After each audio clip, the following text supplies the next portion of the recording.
Мына ушул жерде жаңы ак үйдүн курулушу жүрүп атат. Жаңы ак үйдү салгандарга акысына тетиги жерден 16 гектар жер берген атат. Ал деген зарылбы, ал деген абдан кымбат жер. Анын үстүнө бул курулуштун тегерегиндеги адамдар кылмыштарга кириптер болгон, күмөндүү адамдар деп кече биз иликтөө чыгаргандан кийин бийлик Садыр Жапаров өзү баш болуп катуу чычалап жатып калышты. Президентти жана бийликти колдогондор абдан көп мындай ооз калгыс сөздөрдү жазышты. Албетте, аргументи жок адам жекелик асылат, сөгүнүп сагынат. Бул алардын нервинин ушунчалык кайнап аткандыгынын белгиси. Мындай сөздөрү эч кандай чымын чакканчалык болбойт албетте. Абдан көнүп бүттүк себеби.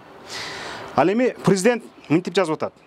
Алагды кылбагыла, иштетесиңерби туугандар деп жазып атат. Урматтуу президент, кыргыздын абдан бир жакшы сапаты бар. Те алмустактан бери келе атат. Кыргыз сөз баккан эл, кыргыз жүйөгө сынып, моюн сунуп берген эл.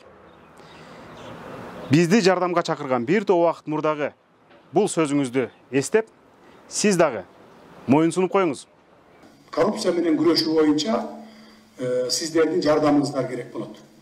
Мисалы буга чейин бардык баягындай коррупция менен аралашкан моменттерди тартып, мисалы жана Али Токтакуновдун программасы жөнүндө айтып атам да. Ошондой болгон учурда кайра аны менен ошолорго рахмат айтыштын ордуна кайра аларды каралап бийлик тараптан ушундай болгон учурлар болгондо эми мындан ар бир журналисттин ошондой иликтөөсү болсо иликтеңиздер.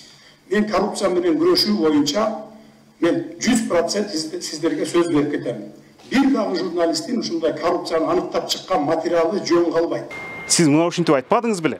Сиздин чакырыгыңызды угуп, биз журналисттер андан бери ондогон коррупциялык схемалардын бетин ачкан иликтөөлөрдү жасадык. Ондогон кылмыштуу схемаларды таап чыктык. Ага кириптер болгон адамдардын аттарын ачык айттык. Кана бир аягына чыкканы. Тескерисинче күмөндүү адамдар менен өзүңөр коюн колтук алышып, мына ушундай чоң проектти ишке ашырып атпайсыңарбы? Ошондой араңызда таза эмес адамдар жүрөт. Алар кийин сизди анга түртөт деп эскерткенибиздин өзү тоскоол болгонбу? Азыр ак үйдүн зарылчылыгы бар беле деп адамдар эң көп суроо коюп атышат. Алардын айтканы туура. Себеби дегенде Бишкекте эле бир нече резиденцияңыз бар. Отура турган, иштей турган мекеме кеңселер бар. Ошто бар, Ысык көлдө бар. Иштей турган жер көп. Конокторго уят болбойлу дейсиңер. Сиз президент болуп шайлангандан бери Кыргызстанга бир дагы президент келе элек. Анан кайсы конокторду айтып атасыңар? Урматтуу президент, биз сизге эч кандай тоскоол болгон жокпуз. Кортежиңиздин алдына таш тизген жокпуз. Бийлигиңизди алайын деген кымындай оюм жок менин. Биз сизге тескерисинче жардам берип атабыз. А силер бизге тоскоол болуп атасыңар. Колубузга кишен салып, чөнтөгүбүзгө маңзат салып, төшөгүбүзгө чейин аңдып тоскоол болуп атасыңар. Алагды кылып атасыңар. А биз силерге күндөп түндөп жардам берип, мамлекет өнүксө экен, тазарса экен деп эмгектенип атабыз. Батукаев маселеси боюнча 10дон ашык адам сот жообуна тартылат деп кармалган кылмыш иши козголгон. Азыр түрмөдө жалгыз гана Алмазбек Атамбаев отурат. Бул эмнени билдирет? Жан жөкөрлөрүңүз сизди ошондой көкөлөтүп көтөрүп барып, астыңызга пахтадан коюп, мактап, жактап, кылмыштуу иштерге түртөт дагы, аягында анга түртүп качып кетет. Эртең таба албайсыз. Мына бүгүн Атамбаев ошол жан жөкөрлөрүн таба алган жок. Убагында миллиондоп журналисттерге доо койгон Атамбаев кечирим сурап атат азыр. Ошол убагында журналисттерди, укук коргоочуларды уксам болмок экен деп түрмөдөн кайрылууларды улам-улам жазып атпайбы? А потом ГКНБ скочила в сторону во главе с Садахановым, а я получил 11 лет.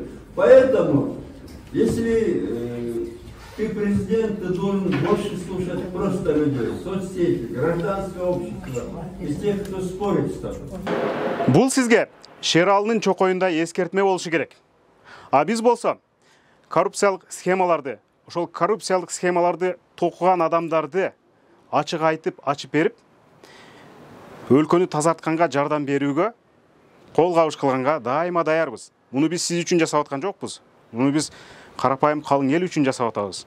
Мекенибиздин келечеги үчүн жасап атабыз. Башыбызды ошон үчүн тобокелге салып атабыз. Бизге тоскоол болбогула. Андан көрө биз иликтеген иштерди аягына чыгаргыла. Анан айта кетейин. Менин үчүн азыр Манас айылында сүйлөп атам, анткени бул жаңы ак үй курабыз дегендер Манас айылындагы жерин омуролоп кирип келди деп жетекчиси улуу манасчы Дөөлөт Сыдыков чыркырап чыкты. Биз бүгүн анын сөзүн укканы келдик. Бир аздан кийин интервьюсу чыгат, көрүп коюңуз.